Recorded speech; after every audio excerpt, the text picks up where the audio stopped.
Hi hello super ಟೇಸ್ಟಿಯಾಗಿ ಕ್ರಂಚಿಯಾಗಿ KFC chicken ಮತ್ತೆ Maggi ಕಬಾಬನ್ನ ಹೇಗ್ ಮಾಡಬೇಕು ಅಂತ ಹೇಳ್ಕೊಡ್ತೀನಿ. ಎಲ್ಲೂ ಸಹ ವಿಡಿಯೋನ ಸ್ಕಿಪ್ ಮಾಡಬೇಡಿ, ಪೂರ್ತಿಯಾಗಿ ನೋಡಿ. ತುಂಬಾ ಅಂದ್ರೆ ತುಂಬಾನೇ ರುಚಿಯಾಗಿರುತ್ತೆ. ಯಾರೆಲ್ಲ ನಾನ್ ವೆಜ್ ತಿನ್ನಲ್ಲ ಅವರು ಪನ್ನೀರನ್ನ ಯೂಸ್ ಮಾಡಿಕೊಂಡು ನಾನು ತೋರಿಸುವಂತ ಸೇಮ್ ಇಂಗ್ರೀಡಿಯೆಂಟ್ಸ್ ಅನ್ನ ಹಾಕಿ ಮಾಡಿದ್ರೆ ಪನ್ನೀರ್ನಲ್ಲೂ ಸಹ ತುಂಬಾನೇ ಸಖತ್ತಾಗಿರುವಂತಹ ಕಬಾಬ್ ರೆಡಿ ಆಗುತ್ತೆ. ಬನ್ನಿ ನೋಡೋಣ ಮೊದಲಿಗೆ KFC ಚಿಕನ್ ಅನ್ನ ಹೇಗ್ ಮಾಡಬೇಕು ಅಂತ. ಇಲ್ಲಿ ನಾನು ಒಂದು ಅರ್ಧ ಕೆಜಿಯಷ್ಟು ಚಿಕನ್ ಅನ್ನ ತಗೊಂಡಿದ್ದೀನಿ. ನೀಟಾಗಿ ವಾಶ್ ಮಾಡಿ ಎತ್ತಿಟ್ಕೊಂಡು ಇದಕ್ಕೆ ಒಂದು 2 ಸ್ಪೂನ್ನಷ್ಟು ಶುಂಠಿ ಬೆಳ್ಳುಳ್ಳಿ ಪೇಸ್ಟ್ ಅನ್ನ ಹಾಕೊಳ್ತಾ ಇದ್ದೀನಿ. ನಂತರ ಇದಕ್ಕೆ ಒಂದು 2 ಸ್ಪೂನ್ನಷ್ಟು ಪೆಪ್ಪರ್ ಪೌಡರ್ ಅನ್ನ ಹಾಕೊಳ್ತಾ ಇದ್ದೀನಿ. ಹಾಗೆ 1 ಸ್ಪೂನಷ್ಟು ಖಾರದ ಪುಡಿಯನ್ನ ಹಾಕೊಳ್ತಾ ಇದ್ದೀನಿ. ಈಗ ಎಲ್ಲವನ್ನು ಸಹ ಒಮ್ಮೆ ಚೆನ್ನಾಗಿ ಮಿಕ್ಸ್ ಮಾಡ್ಕೊಳ್ಳಿ. ನೀವು ಇದನ್ನ ಕೈಯಿಂದ ಚೆನ್ನಾಗಿ ಮಿಕ್ಸ್ ಮಾಡ್ಕೋಬೇಕಾಗುತ್ತೆ. ನೋಡಿ, ಈ ರೀತಿಯಾಗಿ ಚೆನ್ನಾಗಿ ಕೈಯಿಂದ ಮಿಕ್ಸ್ ಆದ್ಮೇಲೆ ಇದಕ್ಕೆ ಒಂದು ಅರ್ಧ ನಿಂಬೆಹಣ್ಣಿನ ಹೋಳನ್ನ ಇದಕ್ಕೆ ಚೆನ್ನಾಗಿ ಸ್ಕ್ವೀಸ್ ಮಾಡ್ಕೊಳ್ತಾ ಇದ್ದೀನಿ. ಇದನ್ನು ಸಹ ಹಾಕಿ ಒಮ್ಮೆ ಚೆನ್ನಾಗಿ ಮಿಕ್ಸ್ ಮಾಡ್ಕೊಳ್ಳಿ.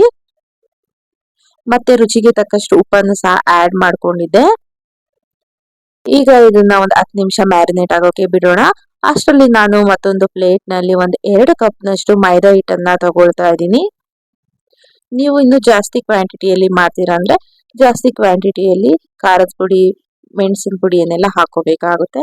ನಂತರ ಈಗ 2 ಕಪ್ ಮೈದಾ ಹಿಟ್ಟಿಗೆ 1 ಸ್ಪೂನಷ್ಟು ಖಾರದ ಪುಡಿ, ರುಚಿಗೆ ತಕ್ಕಷ್ಟು ಉಪ್ಪು ಹಾಗೂ 1 ಸ್ಪೂನಷ್ಟು ಪೆಪ್ಪರ್ ಪೌಡರ್ ಅನ್ನ ಹಾಕೊಳ್ತಾ ಇದ್ದೀನಿ. ಈಗ ಎಲ್ಲವನ್ನು ಹಾಕಿ ಒಮ್ಮೆ ಚೆನ್ನಾಗಿ ಮಿಕ್ಸ್ ಮಾಡ್ಕೊಳ್ಳಿ. ಇನ್ನು ಸ್ವಲ್ಪ ಖಾರ ಬೇಕಂದ್ರೆ ಇನ್ನು ಸ್ವಲ್ಪ ಖಾರದ ಪುಡಿಯನ್ನ ಸೇರಿಸ್ಕೋಬಹುದು. ಈಗ ಇದು ಪೌಡರ್ ರೆಡಿ ಆಗಿದೆ. ಆಲ್ರೆಡಿ ಇಲ್ಲಿ ಚಿಕನ್ ಸಾರು ಚೆನ್ನಾಗಿ ಮ್ಯಾರಿನೇಟ್ ಆಗಿದೆ. ಈಗ ಒಂದು ಬೌಲ್ ನಲ್ಲಿ ಕೋಲ್ಡ್ ವಾಟರ್ ಅನ್ನ ತಗೊಂಡಿದ್ದೀನಿ, ಐಸ್ ವಾಟರ್ ಅನ್ನ. ಐಸ್ ಕ್ಯೂಬ್ಸ್ ಅನ್ನ ಹಾಕಿ ವಾಟರ್ ನಲ್ಲಿ ಬಿಡಬೇಕಾಗುತ್ತೆ. ಅದು ಫುಲ್ ಕೋಲ್ಡ್ ಆಗಿರ್ಬೇಕು ವಾಟರ್. ಈಗಾಗಲೇ ಮ್ಯಾರಿನೇಟ್ ಮಾಡ್ಕೊಂಡಿರುವಂತಹ ಚಿಕನ್ ಪೀಸಸ್ ಏನಿರುತ್ತಲ್ಲ ಅದನ್ನ ಈ ರೀತಿಯಾಗಿ ಮೈದಾ ಹಿಟ್ಟಿನಲ್ಲಿ ಈ ರೀತಿಯಾಗಿ ಮಿಕ್ಸ್ ಮಾಡ್ಕೋಬೇಕಾಗುತ್ತೆ. ಹಿಟ್ಟೆಲ್ಲ ಚೆನ್ನಾಗಿ ಚಿಕನ್ ಪೀಸಸ್ಗೆ ನೀಟಾಗಿ ಇದಾಗಬೇಕು. ಈಗ ಇದನ್ನ ಒಂದು ಜಾಲರಕ್ಕೆ ಹಾಕೊಂಡು ಈಗ ಇದನ್ನ ನಾವು ಮಾಡಿಟ್ಕೊಂಡಿರುವಂತಹ ಏನ್ ಚಿಕನ್ ಪೀಸಸ್ ಇರುತ್ತಲ್ಲ ಅದನ್ನ ಕೋಲ್ಡ್ ವಾಟರ್ ಅಲ್ಲಿ ಡಿಪ್ ಮಾಡಬೇಕಾಗುತ್ತೆ. ಇದೇ ರೀತಿಯಾಗಿ ಒಂದ್ 2ರಿಂದ 3 ಸರಿ ಕೋಲ್ಡ್ ವಾಟರ್ ಅಲ್ಲಿ ಡಿಪ್ ಮಾಡಿ ಮತ್ತೆ ಹಿಟ್ಟಿನಲ್ಲಿ ಹಾಕೊಂಡು ಮತ್ತೊಂದ್ಸಲ ಕೋಲ್ಡ್ ವಾಟರ್ ಅಲ್ಲಿ ಡಿಪ್ ಮಾಡಬೇಕಾಗುತ್ತೆ. ಇದೇ ರೀತಿಯಾಗಿ ಒಂದ್ 2 ಸಲ ಮಾಡಿದ್ಮೇಲೆ ಈಗ ನಿಮ್ಗೆ ಚಿಕನ್ ಪೀಸಸ್ ರೆಡಿ ಆಗುತ್ತೆ. ಈಗ ಇದನ್ನ ನೀಟಾಗಿ ಒಂದು ಪ್ಲೇಟ್ ನಲ್ಲಿ ತೆಗೆದಿಟ್ಕೋಬೇಕಾಗುತ್ತೆ. ನೋಡಿ ಎಷ್ಟು ಚೆನ್ನಾಗಿ ಬಂದಿದೆ ಅಂತ ಪೀಸಸ್ಗಳು. ನೀವು ಎಷ್ಟು ಹೊತ್ತು ಚೆನ್ನಾಗಿ ಮ್ಯಾರಿನೇಟ್ ಮಾಡಕ್ಕೆ ಬಿಡ್ತೀರಲ್ಲ ಅಷ್ಟು ಚೆನ್ನಾಗಿ ಪೀಸಸ್ ಬರುತ್ತೆ. ಈಗ ಇದು ರೆಡಿ ಆಗಿದೆ. ಎಣ್ಣೆಯನ್ನ ಚೆನ್ನಾಗಿ ಕಾಯೋದಕ್ಕೆ ಇಟ್ಟಿದ್ದೆ. ಎಣ್ಣೆ ಚೆನ್ನಾಗಿ ಕಾದ ನಂತರ ಒಂದೊಂದೇ ಪೀಸ್ಗಳನ್ನ ಈ ರೀತಿಗೆ ಹಾಕೊಂಡು ಡೀಪ್ ಫ್ರೈ ಮಾಡ್ಕೋಬೇಕಾಗುತ್ತೆ. ಮೊದಲೇ ಹೇಳ್ದಾಗೆ ಇನ್ನೂ ಸ್ವಲ್ಪ ಖಾರ ಬೇಕಂದ್ರೆ ನೀವು ಖಾರದ ಪುಡಿಯನ್ನ ಹಾಕೋಬಹುದು. ನೋಡ್ತಾ ಇರ್ಬೋದು ಟೆಕ್ಸ್ಚರ್ ಎಲ್ಲ ಸೇಮ್ KFC ಚಿಕನ್ ಅಲ್ಲಿ ತಿಂತೀವಲ್ಲ ಅದೇ ರೀತಿಯಾಗಿ ಬಂದಿರುತ್ತೆ. ಇನ್ನು ನನ್ನ ಚಾನೆಲ್ ನಲ್ಲಿ ಸುಮಾರು ವೆರೈಟಿ ಆದಂತ ಕುಕಿಂಗ್ ವಿಡಿಯೋಸ್ ಗಳನ್ನ ಅಪ್ಲೋಡ್ ಮಾಡಿದ್ದೀನಿ. ಅವುಗಳನ್ನು ಸಹ ನೋಡಿ ಹೇಗಿದೆ ಕಮೆಂಟ್ ಮೂಲಕ ತಿಳಿಸಿ. ನೋಡ್ತಾ ಇರ್ಬೋದು ಈ ರೀತಿಯಾಗಿ ಚೆನ್ನಾಗಿ ಡೀಪ್ ಫ್ರೈ ಮಾಡ್ಕೊಳ್ಳಿ. ನೋಡೋದಕ್ಕೆ ಎಷ್ಟು ಚೆನ್ನಾಗಿದೆಯೋ ತಿನ್ಲಿಕ್ಕೂ ಸಹ ಅಷ್ಟೇ ರುಚಿಯಾಗಿತ್ತು. ಈಗ ಇದು 2 ಕಡೆ ಚೆನ್ನಾಗಿ ಫ್ರೈ ಆಗ್ಬೇಕು. ಇದೇ ರೀತಿಯಾಗಿ ನಾನು ಎಲ್ಲಾ KFC ಚಿಕನ್ ಅನ್ನ ಇದೇ ರೀತಿಯಾಗಿ ಫ್ರೈ ಮಾಡ್ಕೊಳ್ತಾ ಇದ್ದೀನಿ. ಚಿಕನ್ ಗಳನ್ನ ನೋಡ್ತಾ ಇರ್ಬೋದು ಈ ರೀತಿಯಾಗಿ ಪರ್ಫೆಕ್ಟ್ ಆಗಿ ಕಲರ್ ಚೇಂಜ್ ಆಗ್ಬೇಕು. ಮತ್ತೆ ಒಳಗಡೆನೂ ಸಹ ನಿಮ್ಗೆ ಚೆನ್ನಾಗಿ ಕುಕ್ ಆಗಿರುತ್ತೆ. ಅರ್ಧಂಬರ್ಧ ನೀವು ಬೇಯಿಸ್ಕೊಂಡ್ರೆ ಚೆನ್ನಾಗಿರಲ್ಲ ಮತ್ತೆ ಜ್ಯೂಸಿಯಾಗೂ ಸಹ ಬರೋದಿಲ್ಲ. ಈಗ ಇದು ಪರ್ಫೆಕ್ಟ್ ಆಗಿ ನಿಮ್ಗೆ ಫ್ರೈ ಆಗಿದೆ. ಈಗ ಇದನ್ನ ಹೊರಗಡೆ ತೆಗಿತಾ ಇದ್ದೀನಿ. ಈಗ ಇದನ್ನ ಒಂದು ಪ್ಲೇಟ್ ನಲ್ಲಿ ಹಾಕಿ ಸರ್ವ್ ಮಾಡೋಣ.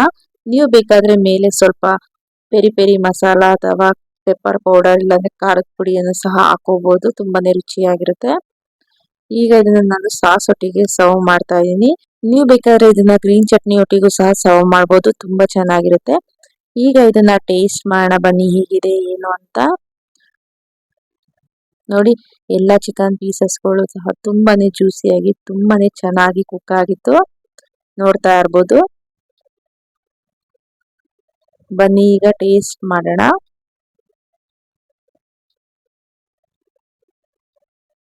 ತುಂಬಾ ಅಂದ್ರೆ ತುಂಬಾನೇ ಚೆನ್ನಾಗಿತ್ತು. ನೀವು ಸಹ ಟ್ರೈ ಮಾಡಿ. ಹಾಗೆ ಈಗ ಮ್ಯಾಗಿ ಕಬಾಬನ್ನ ತೋರಿಸ್ತಾ ಇದೀನಿ ಹೇಗ್ ಮಾಡ್ಬೇಕು ಅಂತ. ಮೊದಲಿಗೆ ಒಂದು ಅರ್ಧ ಕೆಜಿ ಅಷ್ಟು ಚಿಕನ್ ಅನ್ನ ತಗೊಂಡಿದೀನಿ. ಈಗ ಇದಕ್ಕೆ ಒಂದು ಅರ್ಧ ಸ್ಪೂನ್ ಅಷ್ಟು ಅರಿಶಿನವನ್ನ ಹಾಕೊಳ್ತಾ ಇದ್ದೀನಿ. ನಂತರ ಇದಕ್ಕೆ ಒಂದು 2 ಸ್ಪೂನ್ ಅಷ್ಟು ಖಾರದ ಪುಡಿಯನ್ನ ಹಾಕೊಳ್ತಾ ಇದ್ದೀನಿ. ಖಾರ ಕಡಿಮೆ ತಿಂತೀರಾ ಅಂದ್ರೆ ಸ್ವಲ್ಪ ಕಡಿಮೆ ಹಾಕೊಳ್ಳಿ, ಇಲ್ಲ ಇನ್ನು ಜಾಸ್ತಿ ಸಹ ಹಾಕೋಬಹುದು. ಹಾಗೆ 1 ಸ್ಪೂನ್ ಅಷ್ಟು ಶುಂಠಿ ಬೆಳ್ಳುಳ್ಳಿ ಪೇಸ್ಟ್ ಅನ್ನ ಹಾಕೊಳ್ತಾ ಇದ್ದೀನಿ. ನಂತರ 2 ಸ್ಪೂನ್ ಅಷ್ಟು ಕಾರ್ನ್ ಫ್ಲೋರ್ ಅನ್ನ ಹಾಕೊಳ್ತಾ ಇದ್ದೀನಿ. ಹಾಗೆ 1 ಸ್ಪೂನ್ ಅಷ್ಟು ಅಕ್ಕಿ ಹಿಟ್ಟನ್ನ ಹಾಕೊಳ್ತಾ ಇದ್ದೀನಿ. ನಂತರ 1 ಸ್ಪೂನ್ ಅಷ್ಟು ಪೆಪ್ಪರ್ ಪೌಡರ್ ಹಾಗೂ ರುಚಿಗೆ ತಕ್ಕಷ್ಟು ಉಪ್ಪನ್ನ ಹಾಕೊಂಡು ನಂತರ ಇದಕ್ಕೆ ಮೈನ್ ಇಂಗ್ರೀಡಿಯೆಂಟ್ ಮ್ಯಾಗಿ ಮಸಾಲಾನ ಹಾಕೊಳ್ತಾ ಇದ್ದೀನಿ.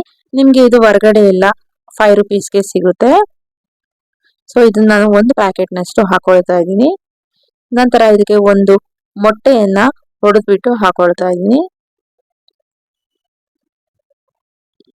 ನಂತರ ಒಂದು 2 ಸ್ಪೂನ್ ಅಷ್ಟು ಎಣ್ಣೆಯನ್ನ ಹಾಕೊಳ್ತಾ ಇದ್ದೀನಿ. ಈಗ ಎಲ್ಲವನ್ನು ಸಹ ಒಮ್ಮೆ ಸ್ಪೂನಿನ ಸಹಾಯದಿಂದ ಚೆನ್ನಾಗಿ ಕಲಿಸ್ಕೋಬೇಕಾಗುತ್ತೆ. ನಿಮ್ಗೆ ಸ್ಪೂನ್ ಅಲ್ಲಿ ಕಲಸೋದಕ್ಕೆ ಇಷ್ಟ ಇಲ್ಲ ಅಂದ್ರೆ ಕೈಯಿಂದನೂ ಸಹ ಚೆನ್ನಾಗಿ ಕಲಿಸ್ಕೋಬಹುದು. ಇದನ್ನ ನೀಟಾಗಿ ಕಲಿಸ್ಕೋಬೇಕಾಗುತ್ತೆ. ನಿಮ್ಗೆ ಇನ್ನೂ ಸ್ವಲ್ಪ ಮಧ್ಯದಲ್ಲಿ ಖಾರ ಉಪ್ಪು ಬೇಕನ್ಸಿದ್ರೆ ಇನ್ನೂ ಸ್ವಲ್ಪ ಹಾಕೋಬಹುದು.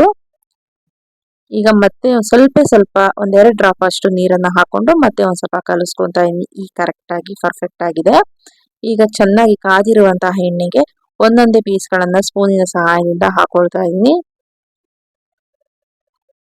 ಈಗ 2 ಕಡೆನೂ ಚೆನ್ನಾಗಿ ರೋಸ್ಟ್ ಆಗ್ಬೇಕು. ಅಲ್ಲಿವರೆಗೂ ನಾವು ಚೆನ್ನಾಗಿ ಫ್ರೈ ಮಾಡ್ಕೋಬೇಕಾಗುತ್ತೆ.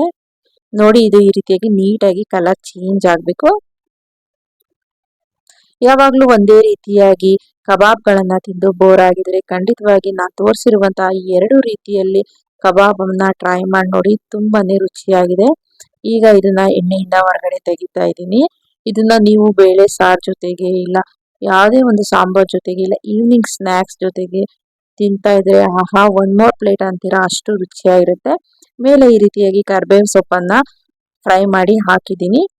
ಈಗ ಇದನ್ನ ನೋಡ್ತಾ ಇರ್ಬೋದು ಎಷ್ಟು ಚೆನ್ನಾಗಿ ಎಷ್ಟು ಜ್ಯೂಸಿಯಾಗಿ ಆಗಿದೆ ಅಂತ. ಈಗ ಇದನ್ನ ನೀವು ಹಾಗೇನೂ ಸಹ ತಿನ್ಬೋದು, ಇಲ್ಲ ಮೊದಲಿಗೆ ಹೇಳ್ದಾಗೆ ಗ್ರೀನ್ ಚಟ್ನಿ ಅಥವಾ ಸಾಸ್ ಜೊತೆಗೂ ಸಹ ತಿನ್ಬೋದು. ತುಂಬಾನೇ ಚೆನ್ನಾಗಿರುತ್ತೆ. ನಾನು ಟೇಸ್ಟ್ ಮಾಡಿದೆ, ತುಂಬಾ ಅಂದ್ರೆ ತುಂಬಾನೇ ರುಚಿಯಾಗಿತ್ತು. ನೋಡಿದ್ರಲ್ಲ ಈ 2 ಕಬಾಬ್ಗಳನ್ನ, ತುಂಬಾನೇ ಚೆನ್ನಾಗಿತ್ತು. ನೀವು ಸಹ ಖಂಡಿತವಾಗಿಯೂ ಮನೆಯಲ್ಲಿ ಟ್ರೈ ಮಾಡಿ ಹೇಗ್ ಬಂತು ನನಗೆ ಅಂತ ಕಮೆಂಟ್ ಮೂಲಕ ತಿಳಿಸಿ. ಅದಲ್ಲದೆ ನನ್ನ ಚಾನಲ್ ನಲ್ಲಿ ಸುಮಾರು ವ್ಲಾಗ್ಸ್ ಗಳನ್ನು ಸಹ ಅಪ್ಲೋಡ್ ಮಾಡಿದ್ದೀನಿ. ಅವುಗಳನ್ನು ಸಹ ನೋಡಿ ಹೇಗಿದೆ ಕಮೆಂಟ್ ಮೂಲಕ ತಿಳಿಸಿ. ಹೀಗೆ ನನ್ನ ಚಾನಲ್ ನಲ್ಲಿರುವಂತಹ ಎಲ್ಲಾ ವಿಡಿಯೋಗಳನ್ನ ನೋಡಿ ನಮಗೆ ಸಪೋರ್ಟ್ ಮಾಡಿ. Thank you so much and bye.